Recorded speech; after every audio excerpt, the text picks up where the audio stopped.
Hey everybody, how's it going? Lost in Oblivion here. Next, we're going to get into our second episode of Character Crisis. And for this episode, we're going to go into someone that can be pretty divisive in this game, Axl Low. He's really good from afar, kind of struggles a little bit up close, and people either really like him or really hate him. So let's get into why that is. Okay, so getting into some of his basic stats. He has a health value of 1.07%, so again, a little bit more than some other characters, but not terrible. He does have a pretty low guts value though, meaning he'll take a little bit more damage than other characters when he's low on health. In terms of his game plan, he's just a full-on zoner.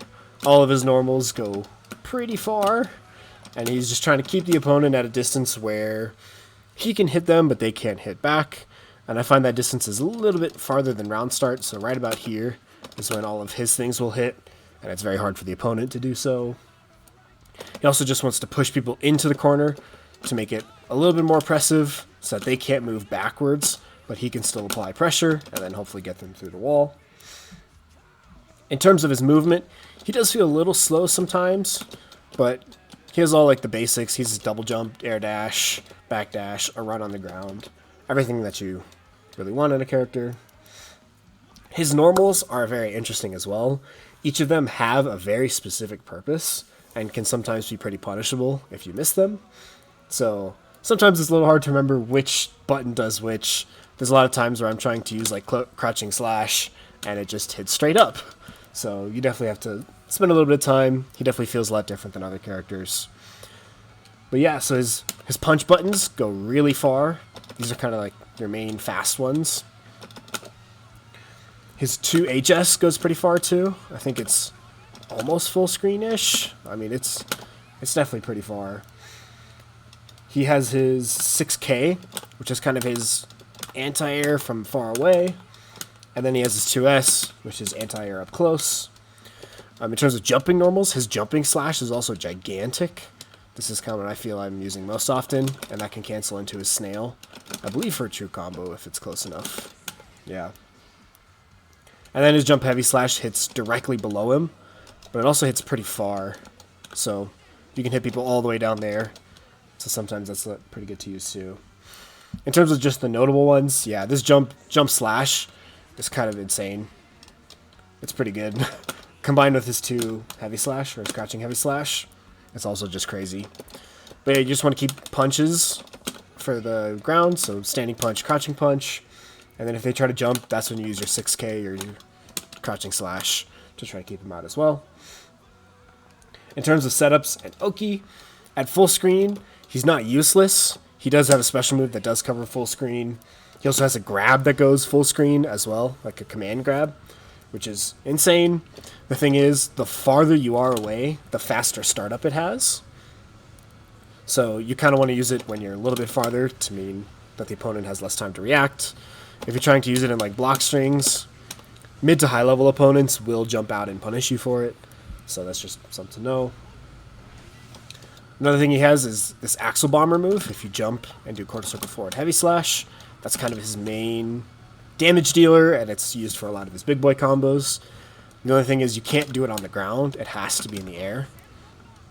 So you have to learn how to Tiger Knee it. So if I just do the attack now, it won't come out.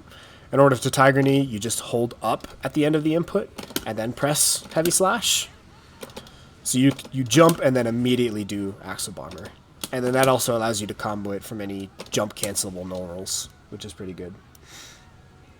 Otherwise, in terms of just mix-ups, he has a basic high-low with his dust button, but I find I don't use this too often. You really want to try to keep the opponent at a distance and try to poke them from far away and try to punish them for trying to get in too quickly or just making bad decisions.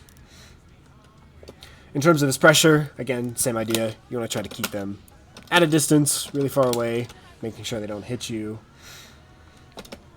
This snail special move right here, this is kind of his main combo ender. It is actually punishable if they block it at tip range, or it's not punishable if they block it at tip range, but at least a little bit closer it can get punished. Also up close, it doesn't even have a hitbox, so that's also something you have to be considerate about. His other special move up close is Rainwater. This one's pretty good. It's a little slow on startup, so if opponents are seeing it or can react to it, they can jump and punish you.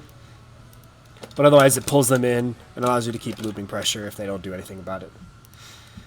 In terms of Sickle Flash, it's a really good move. You can press slash again afterwards and have it explode. You can delay that button and have it do a bigger explosion, but it won't combo normally. It's more if they block. If they try to jump over it, you can press up and it'll catch them and pull them right to you. And even if they block this option, it still brings you right in their face, or yeah, you brings them right to your face, and you're actually plus, so you can just keep pressing buttons. So it's very advantageous for you. If you hold down, he does this like spin thing, so that can be good if you're using it up close and you want a little combo from it. The thing is, it's pretty punishable if the opponent just jumps and they're being sucked in, since it doesn't have a hitbox right above it. So if the opponent knows what you're doing, there's an answer to everything. Yeah, the other thing is just Winter Madness. That's kind of your other big mix-up option, is if they're blocking too much, you can try to grab them. It also has a little bit of a different animation if you grab them up close, but that's very hard to hit. And in terms of his combos, he has the basic close slash, far slash, heavy slash that most characters have. And then I usually just use Snail afterwards. That's a pretty basic combo that works pretty well and gives you some decent damage. In terms of Roman cancels, if you do the whole sequence and then try to Roman cancel, the red Roman cancel won't hit, even if you try to dash it. So it makes it a little hard to combo. So that's why I would suggest doing close slash into 5S into Snail. And then that'll actually hit, and then you can combo up a little bit easier. And I usually like to do, let's see. Yeah, I usually like to do Rainwater into a Tiger Knee of the kick into your Axl Bomber. In terms of his overdrives are a little lackluster. They feel very good in certain scenarios and very bad in other ones. His first one is invincible on startup, which is nice, so he does have a reversal. But it is pretty punishable. If the opponent blocks it, they can just jump the second hit and still beat you up afterwards. It also has some trouble connecting, because it doesn't have that much range for some reason. Yeah, so this combo drops and he's able to block. So you'd think that the master of long range buttons would have an overdrive that works, but it doesn't always. I also found that it has some trouble breaking the wall sometimes, even if you do it up close. So there he even hits the wall, but it doesn't go through.